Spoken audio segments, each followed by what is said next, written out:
Welcome to Telesur. This is another edition of From the South, from our studios in Caracas, Venezuela. I'm Carla Gonzalez. Let's begin with our top news.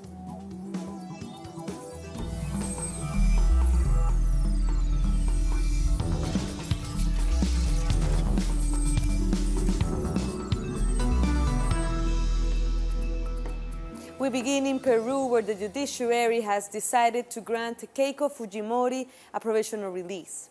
Judges have accepted the appeal filed by the leader of the Popular Force Party. She was arrested on corruption charges 1 week ago.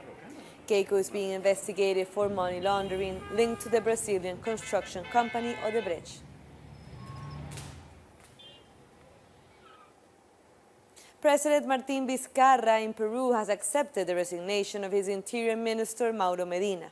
This after the dismissed Supreme Court Judge César Inostroza fled to Spain. Inostroza is considered to be the head of a large corruption network in the judiciary. He was under a pre-trial detention order. President Vizcarra says he will continue fighting corruption.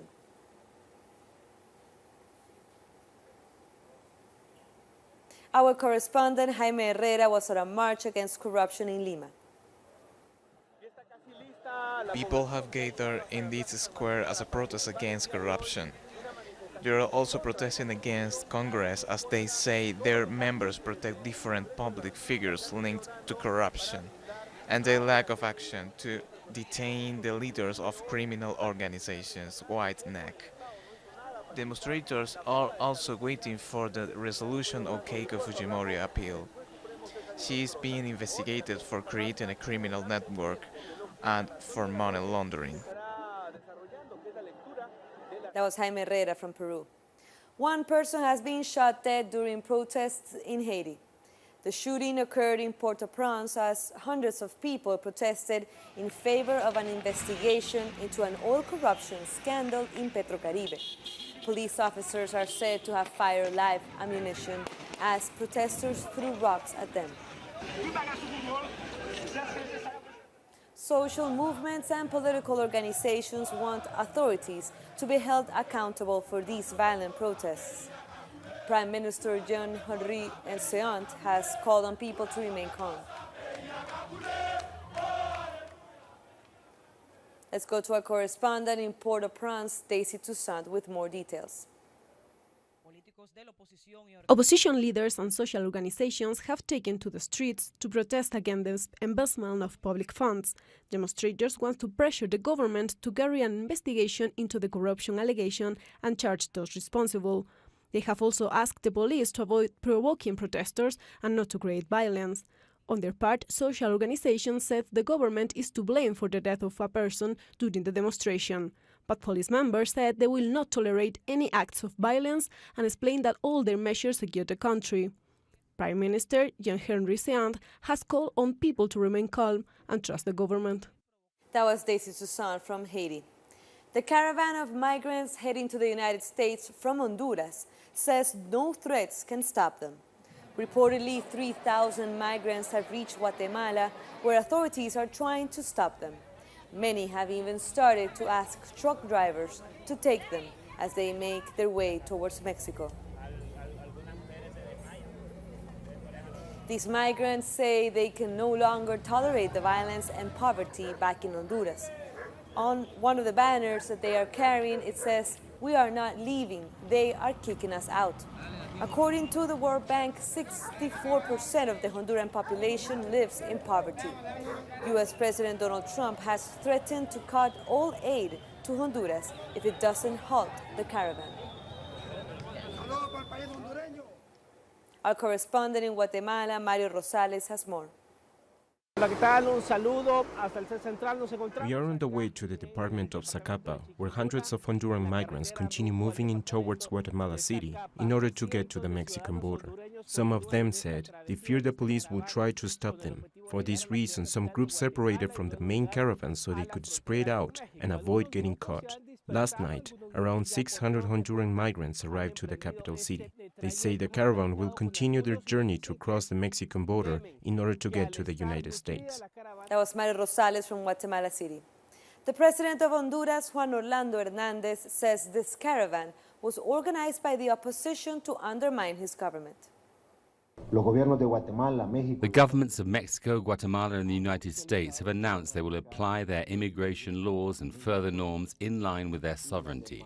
Hondurans should not get involved in this political game because it is inhumane. It is to be condemned. Today, the migrants are in danger. I cannot understand how somebody could use the misery of the people for political ends, risking their lives with children, with the elderly. This should not happen. This should not be allowed under the basic principles of human dignity. But the people that are marching on this caravan tell a different story from the president. Juan Orlando Hernandez is only asking for a return because he will lose U.S. funding. He won't be able to ride around in private helicopters or expensive cars anymore. We will not return. Juan Orlando Hernandez, I am not a leader. I am part of the people. And if I have to die for them, I will.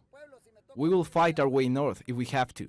Now, we only ask the Mexican government to let us through. As this caravan moves forward, Mexican police are being deployed to the country's southern border.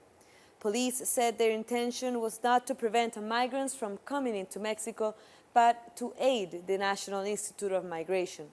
According to government officials, these measures are taken in order to maintain order and guarantee migrants' human rights.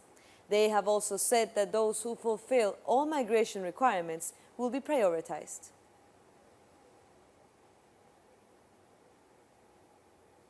Moving on to Costa Rica, where the Supreme Court has rejected the tax reform approved by the Legislative Assembly 10 days ago. The judiciary has asked lawmakers to modify 4 items in the reform. Now, the Assembly can either comply with the Supreme Court's decision or keep the bill as it is. This reform was approved in a first debate with 35 votes. People have protested over this reform for now a month.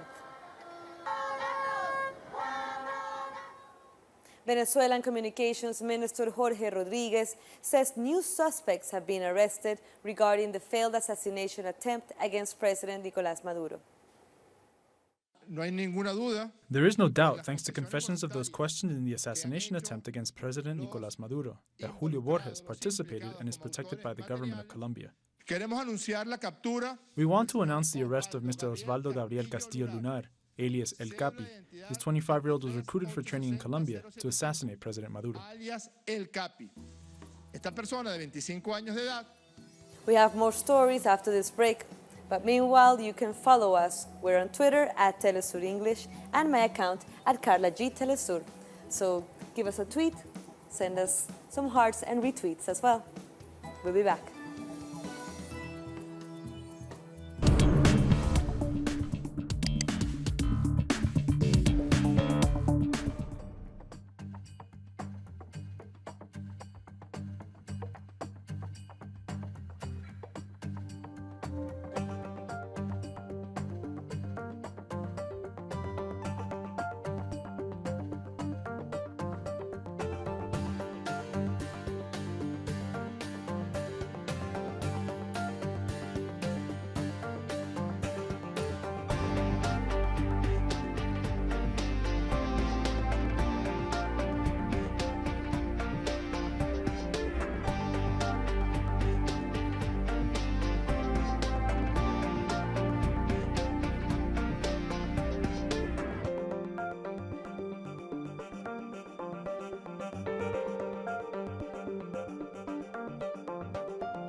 Welcome back. University students in Colombia are mobilizing to protest the education budget. Let's hear from our correspondent, Paola Fernandez in Bogotá. Students are about to start their strike in many different cities across the country. I want you to meet Professor Adolfo Arteortua, who's been on hunger strike since yesterday. Professor, tell us what message you are trying to send. We are 3 of us across Colombia who are on hunger strike. We do this as a show of solidarity and love for our students, who are fighting for better public education. Do you fully support students' protests? Yes, I respect and support them. They know more than anyone how much we need a substantial budgetary allocation. Students from every region in the country have come to Bogotá to mobilize. Was Paola Fernandez from Colombia. 2 Peruvian journalists are being sued for defamation by an archbishop whom they accuse of taking part in a sexual abuse cover-up. Journalists Paola Ugaz and Pedro Salinas have been sued by the Archbishop of Piura. If found guilty, they could face up to 3 years in prison and a $60,000 US fine.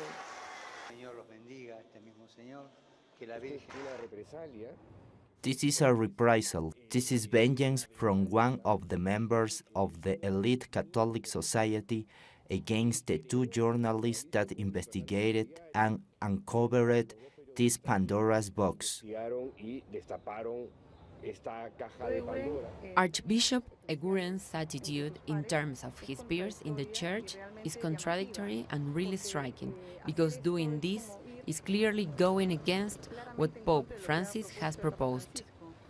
And days before the election in Brazil, a citizen alliance managed to remove a number of fake news articles from various social media sites. Supporters of far-right presidential candidate Jair Bolsonaro are accused of spreading false stories. The Supreme Electoral Court has ruled that fake news shared on social media by Carlos Bolsonaro, son of one of Brazil's presidential candidates, be scrubbed from social media. Workers' Party candidate Fernando Haddad welcomed the court's decision.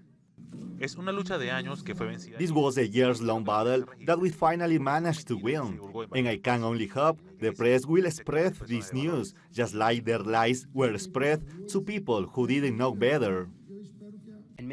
Amid the wave of fake news about Fernando Haddad being spread on social media platforms such as WhatsApp, Jair Bolsonaro has refused to take part in any electoral debate, to even explain his government plan. In the latest polls, Bolsonaro's approval rating continues to rise as Haddad's drops. What is at play here is the very fight for our rights, of choosing our leaders. We have 10 days to turn things around, to show the Brazilian people who Jair Bolsonaro really is, to unmask him once and for all.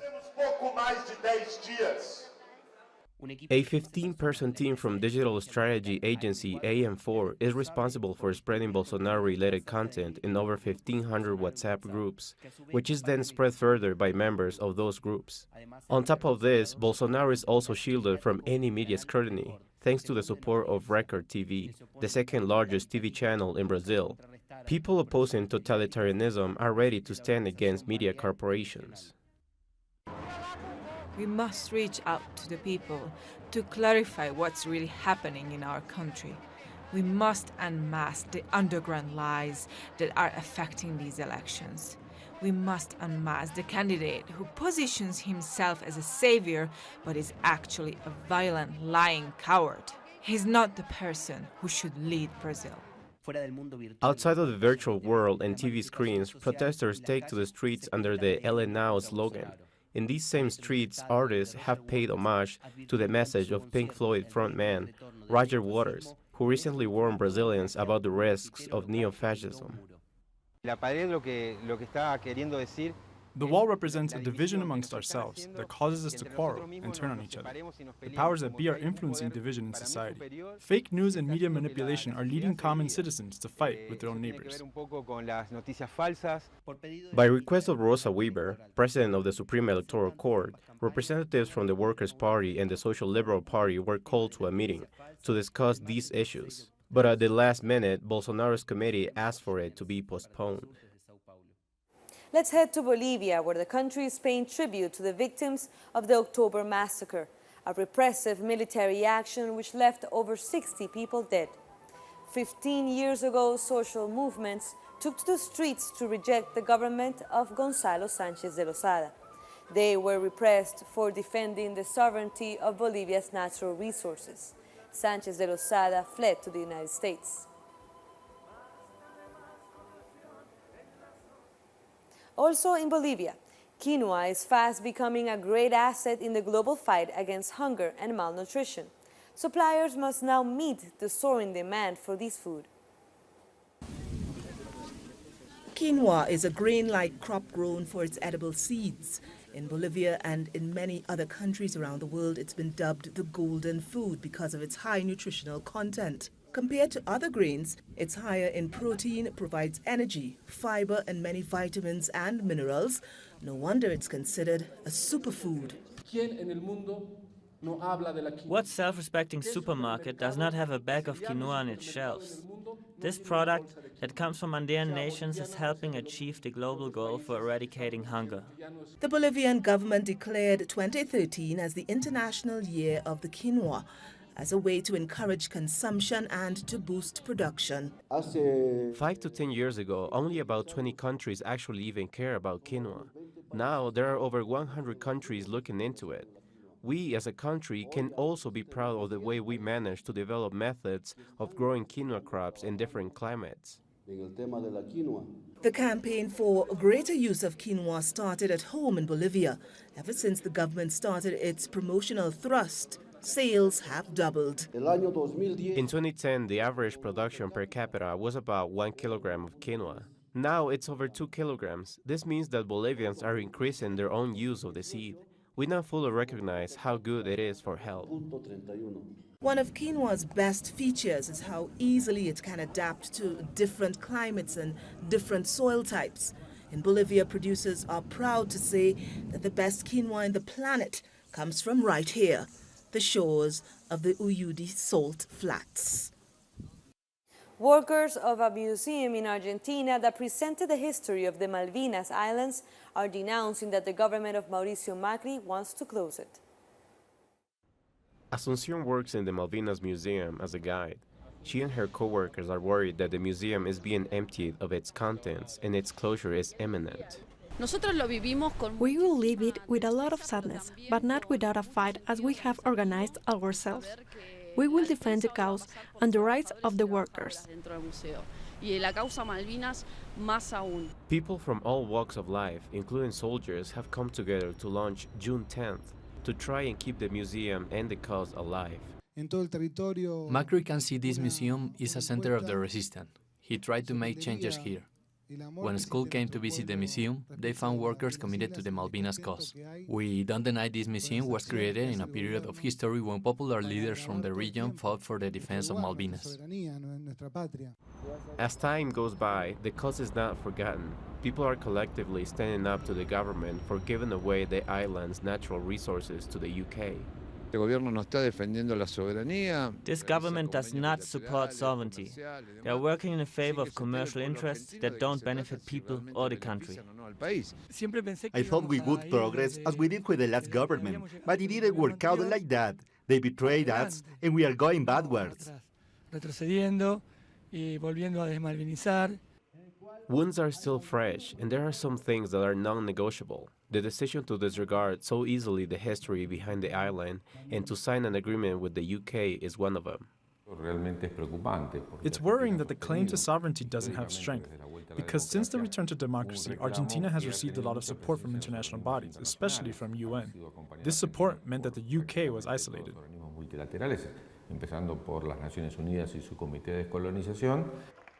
People are worried that Latin America is losing to neocolonialism. The Argentines won't forget the Malvinas cause. Now let's talk about sports. Russian athlete Daria Trubnikova has won the gold medal in rhythmic gymnastics at the Youth Olympic Games in Argentina. 15-year-old Trubnikova won the ball, clubs, and ribbon competition with a score of 69,400. Ukraine's Kristina Cristina Poranichna was second, while Talisa Torretti from Italy took bronze. The Youth Olympic Games brings together the world's best young athletes.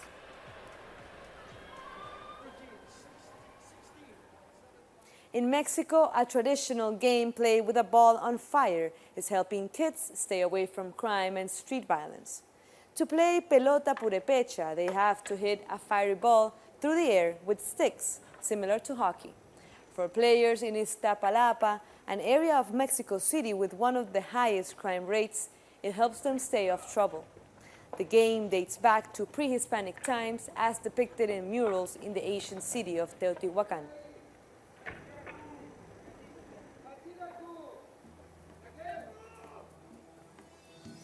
We'll take one last short break, but stay with us.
Welcome back.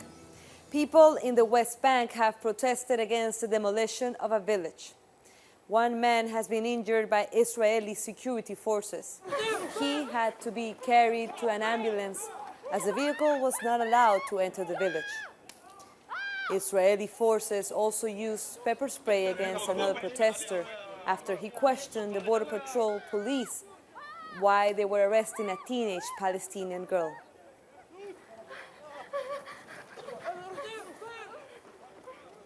Police investigators have searched the residence of the Saudi consul in Turkey. Using drones and UV lights, they searched the premises for several hours.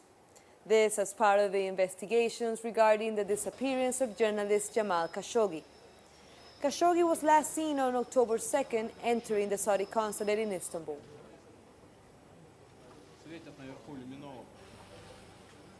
People in Russia have paid their respect to the victims of an attack in Crimea. They left flowers and candles in the memory of at least 19 people who were killed in a mass shooting at the Technical College in the city of Kerch. The investigative committee has identified the attacker as an 18-year-old student who was attending the same institution. He is suspected of setting off a bomb in the cafeteria and shooting at random before killing himself.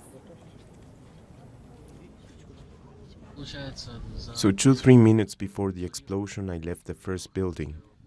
I was opening the door, I heard the explosion.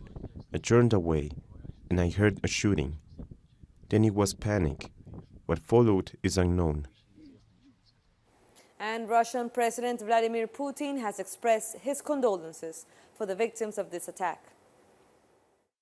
I would like to express condolences to relatives of those who died, and express hope that victims will recover as soon as possible. And we will do everything possible for this. People will be informed about the results of the work of law enforcement bodies and special services. Dear friends, in commemoration of those who died, I ask to pay respect to them with a moment of silence. Sudan has appointed a new peace envoy to South Sudan to follow the implementation of the peace deal between the two countries. Sudan's President Omar al-Bashir is hopeful that peace can be achieved in the region. South Sudan has been engulfed by conflict since 2011, when it won independence from its northern neighbor. Peace in Sudan cannot be separated from peace in the region, and achieving peace in South Sudan is a big step towards a comprehensive and final peace in Sudan. In Ethiopia, the new cabinet of ministers has been sworn in. Prime Minister Abiy Ahmed has unveiled a cabinet where half of the members are women. The new government includes a newly created Ministry of Peace. Ethiopia is now the second African nation after Rwanda to achieve gender parity in its cabinet.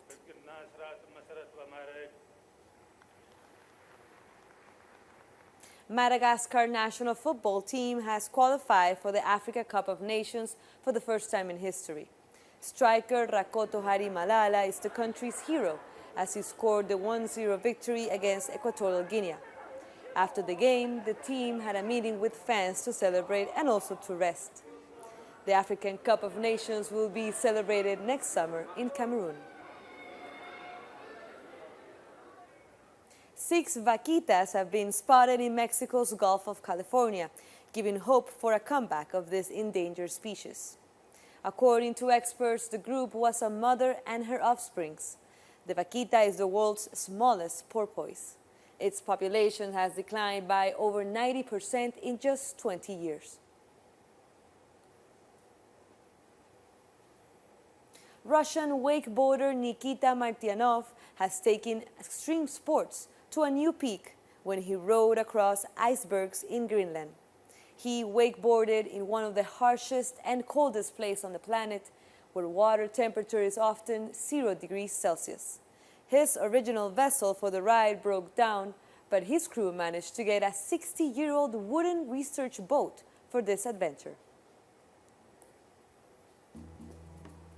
And that brings us to the end of this news brief. But this and other stories, you can find them on our website at telesurtv.net/English. Here you can find all our latest information on all the stories that we've touched upon today, so go check it out. And be sure to also follow us on social media. I'm Carla Gonzalez, and until the next time, thank you for watching Telesur. We're connecting the Global South.